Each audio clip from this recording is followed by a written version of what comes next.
L'avenir de la Grande-Bretagne dans les mains de ses députés. Les parlementaires britanniques voteront ce soir pour ou contre l'accord sur le Brexit, négocié par Theresa May avec Bruxelles.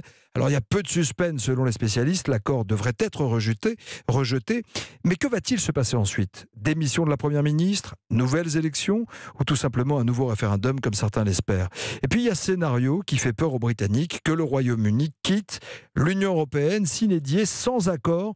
Nous sommes en direct de Londres avec notre envoyé spécial Sébastien Krebs. Bonjour.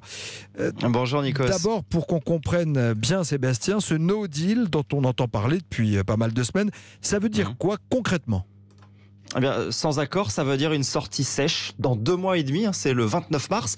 L'accord qui va probablement être rejeté aujourd'hui, lui, prévoyait une période de transition de 2 ou 3 ans pendant lesquels rien ne changeait.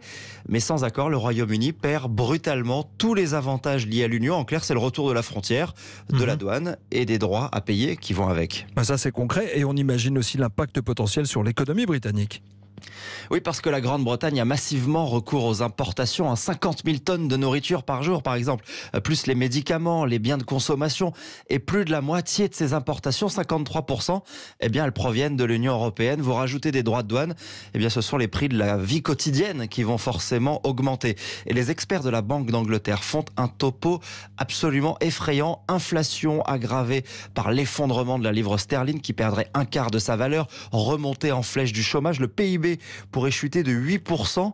Voilà ce scénario du pire en cas de no deal. La principale organisation patronale estime que des milliers d'emplois sont menacés. La police, elle, avance des risques de troubles et conseille aux commerçants de renforcer leur sécurité par crainte de situations de pénurie. Un scénario qui devient donc de plus en plus probable.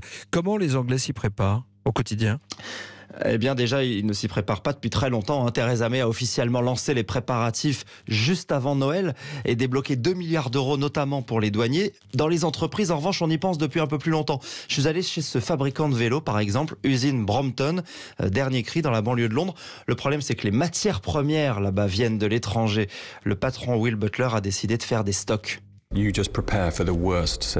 se prépare au pire des scénarios. Le plus gros problème, ce serait de manquer de matières premières. Ça va être le chaos. Alors on a investi 1 million de livres pour acheter des pièces. On en a pour 8 semaines d'avance au lieu de 4 d'habitude. C'est une assurance. Comme ça, on est sûr de pouvoir continuer à fabriquer nos vélos. Sébastien Krebs, toujours en direct de Londres. On vient d'entendre cet entrepreneur. Est-ce que d'autres entreprises font la même chose, Sébastien ? Alors d'autres font la même chose, mais certaines ne peuvent pas le faire. Par exemple, dans l'automobile, c'est beaucoup plus gros, ça demanderait beaucoup plus de pièces. Le groupe BMW a déjà annoncé qu'il préférait fermer son usine qui fabrique la Mini pendant 1 mois au moment du Brexit, plutôt que de risquer des difficultés d'approvisionnement. Même inquiétude chez Toyota, chez Jaguar Land Rover, qui réfléchissent à terme à même déménager leurs usines. Mais c'est quoi le risque? Que les marchandises ne puissent plus traverser la Manche? Qu'elles restent bloquées? Ah oui, que ça devienne plus compliqué, beaucoup plus long avec le retour des contrôles douaniers. Et personne ne sait comment ça va se passer. Entre Douvres et Calais, aujourd'hui, il y a 10 000 camions qui traversent la Manche chaque jour. C'est fluide. Demain, vous rajoutez ne serait-ce que 2 minutes de formalité par camion. Vous avez immédiatement un bouchon monstre de 50 km et jusqu'à 6 jours d'attente selon certaines projections. Et le seul test qui a eu lieu, c'était la semaine dernière, mais avec seulement 89 participants. Le directeur de l'association des transporteurs routiers, Rod McKenzie, en est affligé. Si vous avez 10 000 camions par jour, comment vous voulez qu'un test soit pertinent avec seulement 89 véhicules? Franchement, j'aimerais bien en rire si ce n'était pas aussi tragique. Nous n'avons aucune confiance à ce stade. On est très inquiets. La préparation du no deal est beaucoup trop tardive. Et si la chaîne d'approvisionnement est rompue, ça va être un désastre pour l'économie.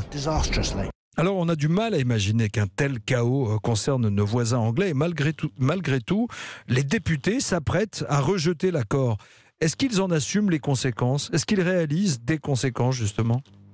Disons qu'il y en a une partie qui joue une autre carte, qui espère que tout cela finira par conduire à carrément annuler le Brexit. Mais les conservateurs les plus durs, oui, c'est un coup de poker, mais les conservateurs les plus durs, comme Boris Johnson, assument parfaitement ce scénario qu'on vient de décrire. Selon eux, tout cela ne sera que passager et à la fin, le Royaume-Uni s'en sortira bien mieux. Merci Sébastien Krebs, envoyé spécial à Londres, pour ce reportage très significatif sur le quotidien des Anglais.